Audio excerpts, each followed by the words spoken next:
pilkada. Bertempat di Gedung Geraha Bina Mental dan Spiritual DKI Jakarta, Komisi Penyiaran Indonesia Daerah DKI Jakarta menggelar sosialisasi aturan pengawasan dan pemantauan pemberitaan dan iklan kampanye Pemilu Kada 2018 dan Pemilu 2019 pada lembaga penyiaran, televisi, dan radio di Jakarta Selasa pagi.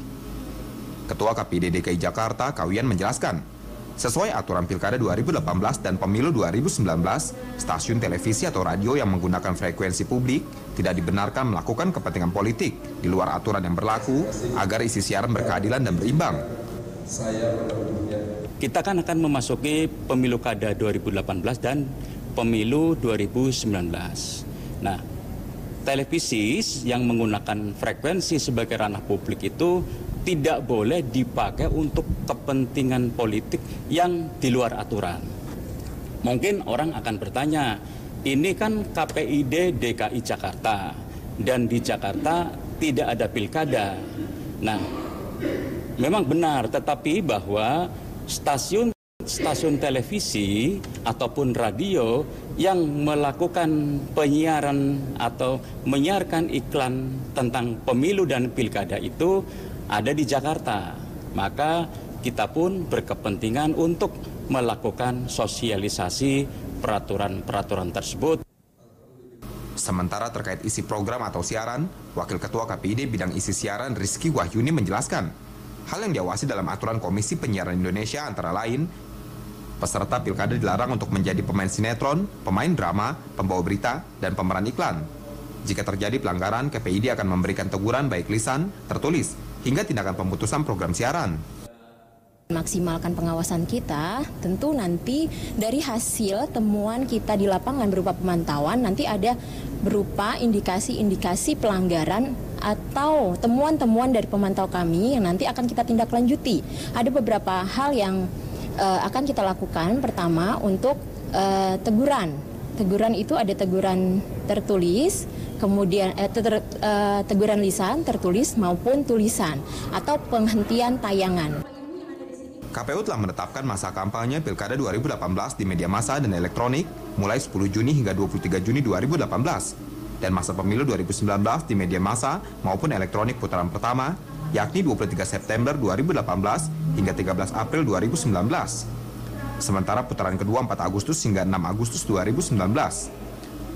Pada akhir sosialisasi, KPID dan lembaga penyiaran melakukan penandatanganan kesepakatan bersama tentang aturan pengawasan dan pemantauan pemberitaan Pilkada 2018 dan Pemilu 2019. Daniel Ade Chandra, JAK TV. Halo, selamat sore pemirsa. Program Jelang Pilkada kembali hadir ke hadapan Anda bersama saya Wahyu Diritonga, dan Jelang Pilkada episode ini kita akan membahas tentang aturan kampanye di televisi. Dan di sebelah saya sudah ada dua orang narasumber. Yang pertama dari Wakil Ketua Komisioner KPI yaitu Mas Rahmat Arifin. Selamat sore. Selamat sore, dan Mas Wahyu. ada juga pengamat politik yaitu Mas Heri Budianto. Selamat sore, Mas Heri. Ya, pemirsa, di Jelang Pilkada ini Anda juga bisa melakukan dialog bersama kami secara live dan melalui line interaktif kami di 02151555111. Dan saya akan membuka pertanyaan pertama langsung ke Mas Rahmat tentang beberapa waktu lalu Komisi Penyiaran Indonesia mengeluarkan surat edaran terkait pelarangan iklan partai politik, khususnya iklan kampanye. Boleh dijelaskan ke pemirsa di rumah terkait surat edaran tersebut? Terima kasih Mas Wahyu. Jadi begini, KPI Pusat itu sudah bukan hanya tahun pertama ya, tetapi sudah beberapa tahun ini KPI Pusat memang membentuk gugus tugas atau task force ya dengan 3 lembaga lain, terutama yang berkaitan dengan pemilu, yaitu dengan KPU Pusat, kemudian dengan Bawaslu, dan juga tak ketinggalan untuk urusan jurnalistik. Kita juga task force itu juga bekerja sama dengan Dewan Pers. Nah, task force ini kan bekerja sejak dulu, tidak cuma momen pilkada ini saja, tapi juga sejak Pilpres 2014 pun kita sudah ada gugus tugas seperti itu. Nah, kita punya tradisi di dalam gugus tugas itu selalu mengantisipasi peraturan-peraturan yang kita keluarkan agar apa?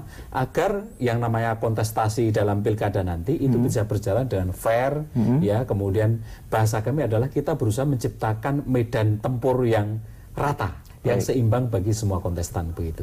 Makanya kemudian atas kesepakatan task force itu ya, pada tanggal 12 Februari kemarin KPI Pusat mengeluarkan surat edaran yang intinya adalah pengaturan mengenai apa yang boleh dan tidak boleh pada masa kampanye, kemudian pada masa tenang, dan pada masa pemungutan suara, pada hari pemungutan suaranya.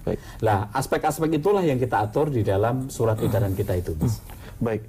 Dan di dalam edaran tersebut banyak sekali larangan-larangan ya, larangan tampil seorang calon kandidat kepala daerah, dilarang untuk tampil. Nah, dari perspektif politik gimana Mas Heri memandang? Iya, saya kira memang mekanisme itu harus diatur oleh KPI. Karena kan memang kewenangan terkait dengan lembaga penyiaran itu kan adalah kewenangan KPI. Nah, tentu kita bisa lihat kenapa itu harus diatur. Karena yang bertarung dalam kontestasi politik itu bukan hanya politisi, tapi ada artis yang jadi politisi misalnya. Jadi ada banyak ruang-ruang sebenarnya yang bisa diisi oleh mereka. Contoh misalnya ya, kan ada larangan nih. Nanti kalau salah saya mungkin bisa dirawat. Tidak boleh beriklan ya, kandidat itu. Lalu kemudian tidak boleh juga main sinetron. Nah kita bisa lihat misalnya kan ada beberapa bintang sinetron, ada beberapa bintang iklan yang ikut kontestasi pilkada. Saya kira memang harus diatur itu. Kalau tidak nanti tidak ada azas berimbang itu karena durasinya akan lebih banyak. Nah saya melihat misalnya nanti ini pilkada akan berlangsung tanggal 27 Juni ya. Nah, itu setelah hari raya. Nah, misalnya salah satu gubernur ya, saya tidak sebut misalnya provinsinya, itu adalah bintang sinetron yang selama Ramadan itu ada sinetron yang sangat banyak penontonnya, gitu ya. Kalau itu bisa membintangi, saya kira dalam waktu 1 bulan itu tentu ratingnya akan sangat tinggi dan itu nanti akan berpengaruh terhadap popularitas terutama, walaupun nanti secara politik ya orang yang memiliki popularitas yang tinggi itu belum tentu akseptabilitasnya juga sebanding dengan tingkat popularitas. Nah kemudian tingkat elektabilitasnya juga. Jadi memang di dalam politik terutama di survei itu dia harus populer dulu.